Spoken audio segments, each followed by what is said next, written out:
Hey, what's happening? Stephen Toomey here. So let's talk about how to handle conflict at work, specifically with your business partner. So, where there's a very, very popular term where there's people, there's problems. That's never more true than when you're starting a company or running a company with hopefully one of your friends, sometimes a family member.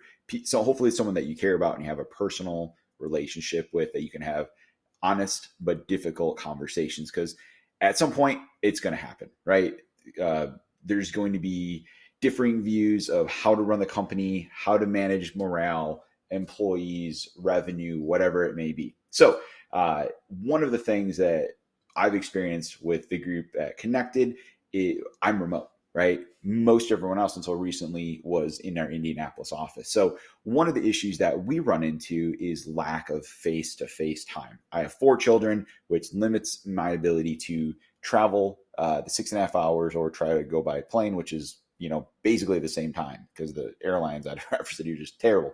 So, lack of face to face time, especially when you're remote and away from your business partners, when you are out of sight, out of mind is a term that comes to mind, but it's more than that. There's a little bit of magic that happens when you can touch and see someone. It humanizes them, right? Yes, we can get on Zoom and you can do those other things, but to look and touch that person, there's magic that happens right there. So when you're dealing with a business partner, especially if it's remote, try to get in front of them as much as possible. I've been getting down to Indianapolis more than I had previously, which I do think has helped. Just building that interpersonal relationship with the team. If you are already working with that person side by side, 5, 6, 7, 8, 20 days a week, obviously joking there.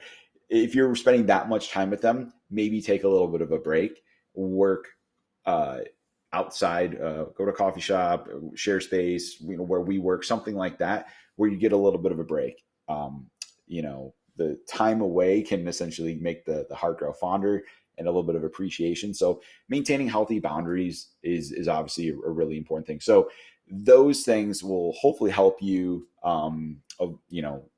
resolve, conflicts. One of the things I would recommend to avoid conflicts is making sure that you don't communicate via text message. Or Slack or email when you have things that could be misconstrued as aggressive, passive aggressive, or something that potentially might piss the other person off. Right? Voice, if it has to be done on the phone, if it's not in person, best thing would be in person, then Zoom or Google Meet, and then over the phone.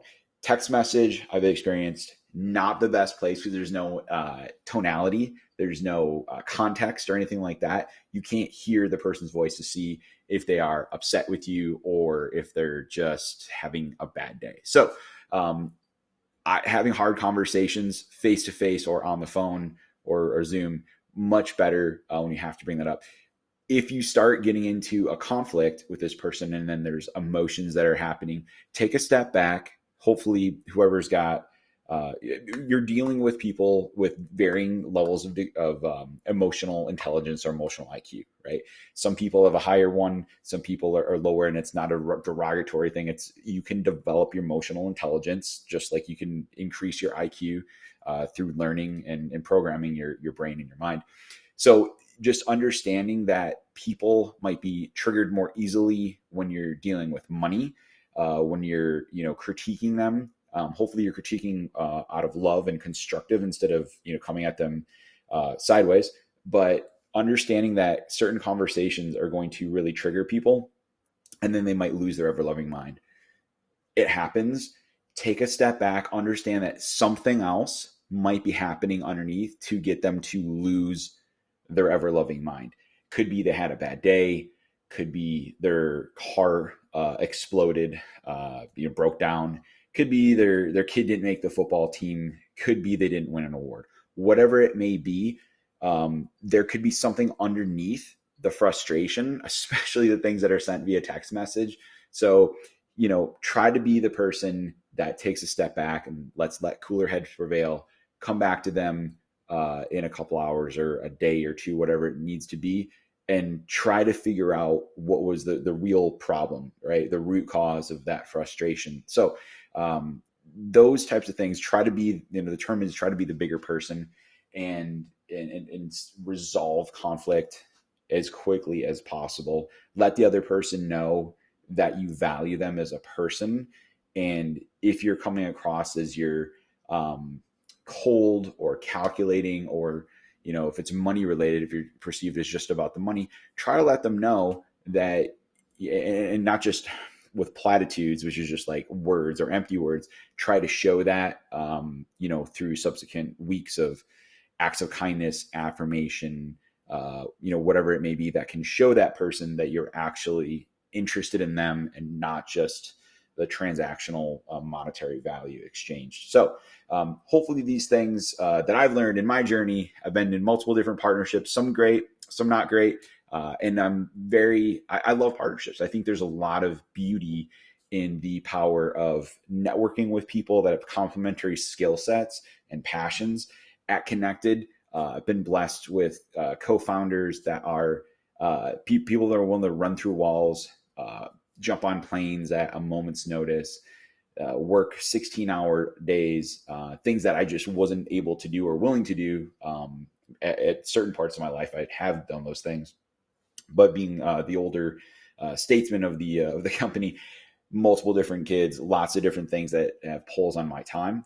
I'm very, very grateful for the young guys in the company that are willing to do those things and allow me to build into my legacy, which is my family, and still provide a ton of value to the company by running the marketing division as the chief marketing officer. So hopefully this video gives you value. Practice empathy, understand where that other person's coming from. Try to get face-to-face contact if you're remote. If you are face-to-face all the time, try to get a little bit of a break, because when you're super close to someone in a tight space, potentially, you can potentially take that person for granted, or their characteristics or your characteristics can rub off on them in a way which is a little bit irritating. So absence makes the heart grow fonder there. Hopefully you find this valuable. Connected is all about relationships over revenue. As a company and as a culture, we want to help people save time and simplify opportunities and give you time in your day back to spend it with the people that matter most. So instead of prospecting, door knocking, which I've done in years previously when I built an insurance agency, hard just cold knocking on people's doors, we want to take those elements out of your schedule and provide high impact conversations that can happen with your ideal customers. And we make that happen through Cloud Connect, which is the #1 LinkedIn automation platform on the marketplace today. So if you'd like to learn more, please visit connected.org. Thank you so much for watching.